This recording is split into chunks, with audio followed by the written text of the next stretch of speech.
Hello students. अभी इससे पहले मैंने आप लोगों से डिस्कस किया था जिम्नोस्पर्म्स के जनरल कैरेक्टर्स हमने डिस्कस किए थे कि जिम्नोस्पर्म्स एक इम्पॉर्टेंट ग्रुप है प्लांट्स का और इसमें इसका जो क्लासिफिकेशन है वो कैसे 3 मुख्य ग्रुप्स में बांटा गया है। उसके जो 3 मुख्य ग्रुप्स हैं हमने देखा था साइकेडोप्सिडा, कॉनिफेरोप्सिडा और निटोप्सिडा। तो इन तीनों ही ग्रुप्स के एक एक प्लांट आप लोगों के कोर्स में हैं। तो पहले हम शुरुआत करते हैं साइकेडोप्सिडा, जिसका साइकस आपका मेंबर है जो आप को डिटेल में पढ़ना है। तो ये साइकेड्स जो हैं वो ज़्यादातर कॉनिफरस पीरियड के प्लांट्स माने जाते हैं। इस प्रकार का ये मैच्योर प्लांट है साइकस का जो दिखाई देता है और इनको सीड फर्न्स भी कहते हैं। साइकेड में करीब 100 जातियाँ होती हैं और इनमें मेनली जो लीव्स होती हैं वो पिनेटली कंपाउंड लीव्स होती हैं। इसका जो वुड होता है वो मोनोजाइलिक होता है, यानी कि सॉफ्ट वुड इसमें पाया जाता है। तो साइकस का क्लासिफिकेशन यदि हम देखें तो साइकेडोफाइटा या साइकेडोप्सिडा का मेंबर है ये साइकेडेल्स ऑर्डर और फैमिली साइकेडेसी। इसमें जो इम्पोर्टेंट स्पीशीज़ हैं वो हैं साइकस पिन्नेटा, साइकस रिवोल्यूटा, साइकस सर्सिनालिस और साइकस सियामेंसिस। ये पौधे जो हैं वो काफ़ी पूरे वर्ल्ड ओवर पाए जाते हैं। मेनली ये ट्रॉपिकल क्लाइमेट में पाए जाते हैं और इसका जो औसत ऊंचाई है साइकस की वो करीब 1.5 से 3 मीटर तक की होती है। पाम जैसा दिखाई देता है, ये ताड़ के वृक्ष के समान जैसे दिखाई दे रहा है, पर ताड़ जैसे बहुत लंबा होता है, ये लंबा नहीं होता, इसमें ये फ़र्क है। और ऊपर बंच ऑफ लीव्स होती हैं। तो ये इसमें कई कैरेक्टर्स ज़ीरोफिटिक के हैं और पथरीली ज़मीन पे ये पाया जाता है। ये सैगो प्लांट भी कहलाता है क्योंकि इसके सैगो निकलता है जो कि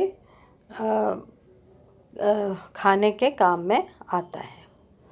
तो मेनली इसमें रूट, स्टेम और लीफ होती हैं। यदि हम रूट को हम देखें तो रूट्स जो हैं इसमें 2 प्रकार की पाई जाती हैं। एक तो वो होती है नॉर्मल टैप रूट सिस्टम जो नीचे जाके खूब ब्रांच्ड हो जाता है और फिक्स करता है सॉइल में प्लांट को मिनरल्स और वाटर को एब्जॉर्ब करने में हेल्प करता है। इसके अलावा जो कुछ दूसरे प्रकार की जो रूट्स हैं वो होती हैं कोरोलॉइड रूट। ये कोरोलॉइड रूट इसलिए कहते हैं क्योंकि इसका आकार जो है वो डाइकोटमसली ब्रांच इस प्रकार से कोरल के आकृति का दिखाई देता है, जैसे चित्र में दिख रहा है। इसमें एक खास बात है कि इसमें एक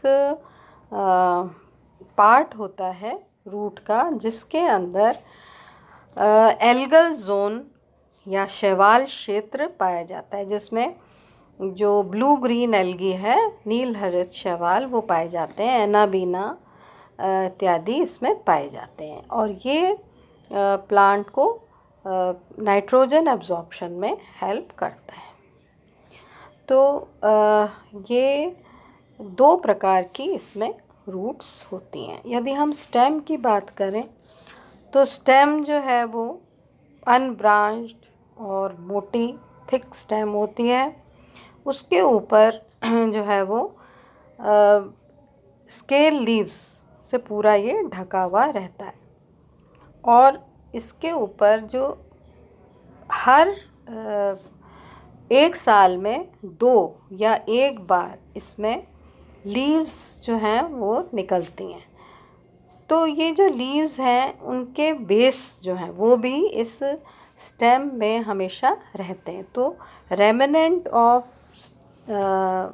लीफ बेस ये स्टेम के ऊपर लगे हुए रहते हैं।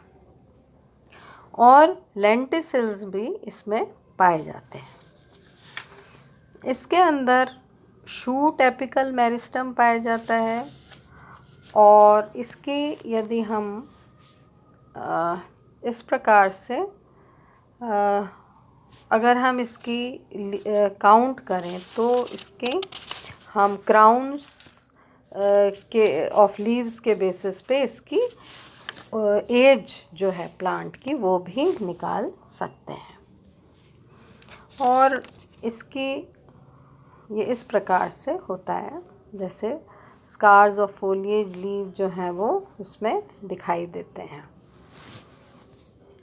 लीव्स की यदि हम बात करें तो लीव्स जो हैं वो 2 प्रकार की इसमें पाई जाती हैं। एक तो नॉर्मल ग्रीन और स्केली लीव जिसको कैटाफिल्स भी कहते हैं। तो स्केली लीव्स जो ये फोलिएज लीव्स या एसिमिलेटरी फ्रॉन्ट्स होते हैं जो कि एसिमिलेशन यानी कि फोटोसिंथेसिस का कार्य करते हैं। तो ये इस प्रकार से ये इसमें सर्सिनेट वर्नेशन पाया जाता है, जिसमें जो लीफलेट्स हैं वो कुंडलित होती हैं। और ये जो कुंडलन है लीफलेट्स में वो इस प्रकार से होता है, जैसे ये लीफलेट्स हैं इसकी, है ना, इस प्रकार। तो ये यंग जो इनमें ये ऐसे इस प्रकार से ये फोल्डेड रहती हैं, इस प्रकार ये फोल्डेड रहती हैं ऐसे ऐसे। तो ये जो सर्सिनेट वर्नेशन है ये इसका टेरिडोफाइट्स का कैरेक्टर है जो साइकस में देखा जाता है। और इसमें जो स्केल लीव्स होती हैं ये पत्तियां छोटी, भूरी और त्रिकोणीय होती हैं। और ये इसकी सतह जो है वो छोटे छोटे हेयर के से ढकी रहती है। एपिकल मेरिस्टम में ये पाए जाते हैं और प्रोटेक्शन का कार्य करते हैं। तो ये इसका कुछ जो है वो ये इस प्रकार, जैसे इस पत्ती में दिख रहा है सर्सिनेट वर्नेशन, तो इस प्रकार से इसमें पाया जाता है। अब इसके बाद हम लेंगे कि इसकी एनाटमी के बारे में या आंतरिक संरचना जो है वो हम नेक्स्ट लेक्चर में लेंगे।